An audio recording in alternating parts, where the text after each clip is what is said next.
ए जड़ बुद्धि, ए जड़ बुद्धि। उसे गर्लफ्रेंड के लिए रात भर जग लिए, उसने कहा मैं आ रही हूं। आपका जीवन का कोई नियम ही नहीं है, कोई डिसिप्लिन ही नहीं है, कोई पॉजिटिविटी ही नहीं है। रिप्रोडक्शन क्रिया को तो इसने दुनिया का श्रेष्ठतम आनंद मान लिया है। ना तो इसके सोने का समय है, ना इसके जागने का समय है।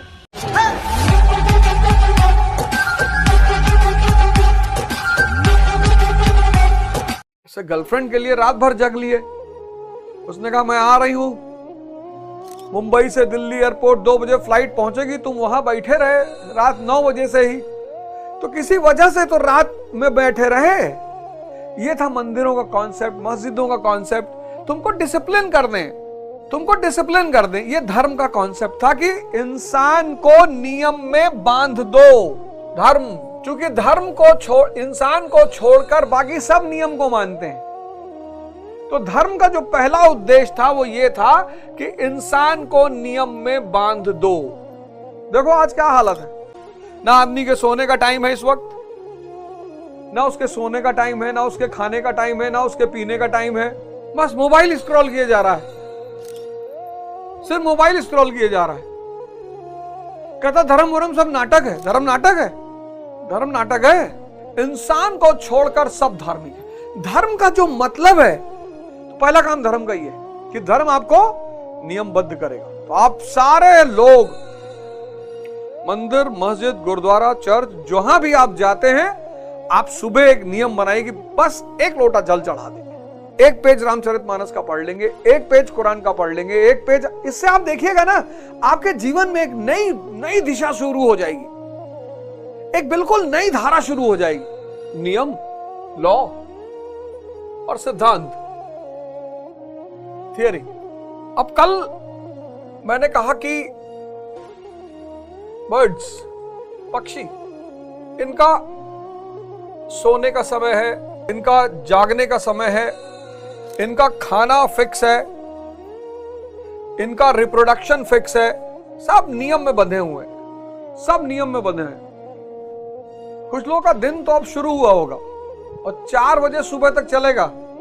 इंसान को अगर तुम देखो, ह्यूमन बीइंग, तो इसने सारे नियम, ना तो इसके सोने का समय है, ना इसके जागने का समय है, ना इसके खाने का कोई निर्धारण है, और रिप्रोडक्शन क्रिया को तो इसने दुनिया का श्रेष्ठतम आनंद मान लिया है। आओ धर्म पर कोई रास्ता है नहीं। डिसिप्लिन और पॉजिटिविटी मिल जाएगी तो मंदिर, मस्जिद यही करे। आपका जो मंदिर, मस्जिद, गुरुद्वारा, चर्च, ये आपको सिर्फ 2 चीज देंगे, एक डिसिप्लिन और एक पॉजिटिविटी। ये डिसिप्लिन और पॉजिटिविटी आपको सक्सेस देगा। लोग कहते हैं मंदिर जाने से हम आईएएस बन जाएंगे, मंदिर जाने से हम सफल हो जाएंगे। अरे जड़ बुद्धि, ए जड़ बुद्धि, ए जड़ बुद्धि, बहाना। आप शुरू करिए, मुसलमान फजर की नमाज पढ़ना शुरू करे, उठना ही है, उठाएंगे 5 सितंबर से। हिंदू जाए मंदिर, 1 लोटा शिव जी पर जल चढ़ा दे। नहीं इच्छा है किसी पेड़ पर चढ़ा दे, ऑक्सीजन तो तुम्हें दे रहा है ना। पेड़ मंदिर हम नहीं जाएंगे, मंदिर मत जाओ, ठीक है, पेड़ पे चढ़ा दो। उसको 1 लोटा जल चढ़ा के थैंक यू बोल दो कि भैया तुम हमें ऑक्सीजन देते हो, बहुत बहुत थैंक यू। गुरुद्वारा चले आओ, पोछा ही लगा दो, सेवा कर दो। दूसरा जो है वो है अपलिफ्टमेंट। इसका सिद्धांत है धर्म का, बहुत प्यारा सिद्धांत। किससे? सेंसेस से। किसको?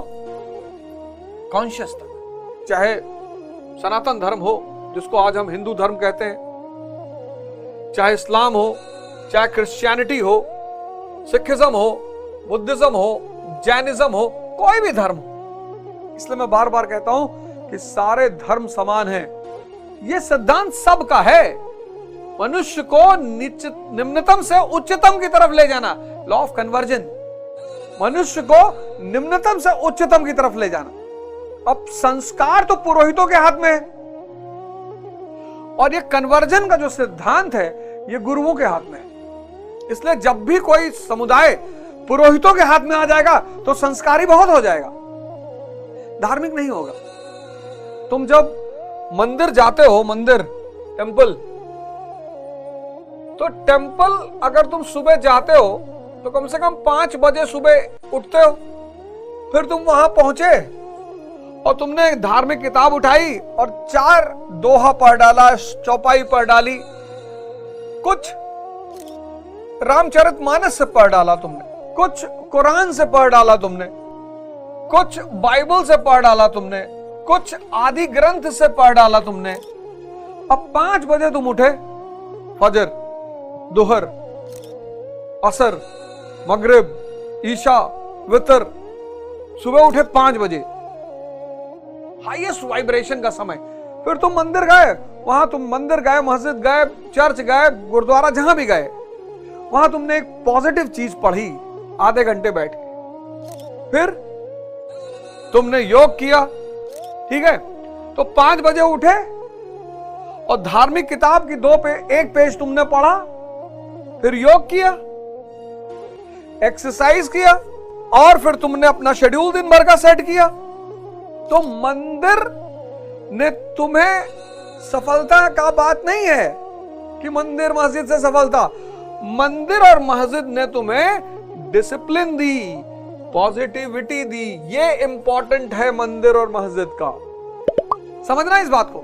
पुरोहित के हाथ में क्या है? संस्कार को प्रोत्साहन, और गुरु के हाथ में क्या है? कन्वर्जन को प्रोत्साहन। हर धर्म में ये 2 वर्ग दिखाई पड़ता है। एक प्रीस्ट ये संस्कार देता है, नियम, ये कन्वर्जन नहीं दे पाता। हिंदू पुरोहित, मौलाना, पादरी ये सब संस्कार दे सकते हैं, इसलिए कभी कभी कोई समाज बहुत संस्कारी हो जाता है। आज मुसलमानों को देखो, बहुत संस्कारी हैं, बहुत संस्कारी बहुत हैं, धर्म गायब है। तो ये जो कन्वर्जन है, इसके लिए गुरु चाहिए, और इसी साइंस को बोलते हैं स्पिरिचुअलिज्म, जो एक धर्म का बहुत बड़ा हिस्सा है। पंछी, पशु, बर्ड्स, एनिमल्स, स्टार्स, कॉन्स्टलेशंस, वो खुद ब खुद धर्म में बंधे हुए हैं। वो सब धार्मिक है, वो सब धार्मिक है, खुद ब खुद धार्मिक है। सूर्य धार्मिक है, चंद्रमा धार्मिक है, तारे धार्मिक है, पशु धार्मिक है, पक्षी धार्मिक है, सब धार्मिक है। सब अपने अपने नियम का फॉलो करते हैं, बिल्कुल नियम को नहीं तोड़ते। लेकिन आपका जीवन का कोई नियम ही नहीं है, कोई डिसिप्लिन ही नहीं है, कोई पॉजिटिविटी ही नहीं है। आज जो आप डिप्रेशन का शिकार हैं, आज जो आप परेशानी का शिकार हैं, उसकी वजह क्या है? यही है, आपका कोई नियम नहीं है, नियम ही नहीं है। अब समंदर अपने नियम अगर तोड़ दे, समंदर अगर अपना नियम तोड़ दे, तो पूरी धरती जलमग्न हो जाए, विनाश हो जाए।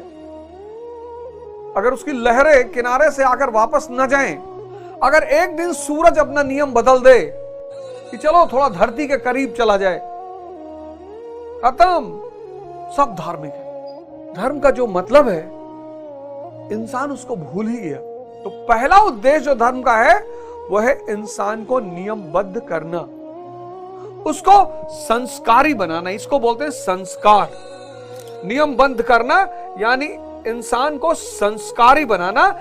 धर्म का दूसरा जो काम है, वो और भी बड़ा काम है। तो नियम जो है वो आपको संस्कारी बना देगा, लेकिन संस्कारी बनकर अभी मैं शुरू करूंगा संभोग से समाधि, सेक्स टू सुपर कॉन्शियसनेस, पूरी किताब पढ़ाऊंगा और क्या क्या सिद्धांत दिए उसने। ये 2 घंटे जो तुम मुझे अपनी जिंदगी के दे रहे हो ना, ये खाली नहीं जाएंगे। एक तो पढ़ाऊंगा,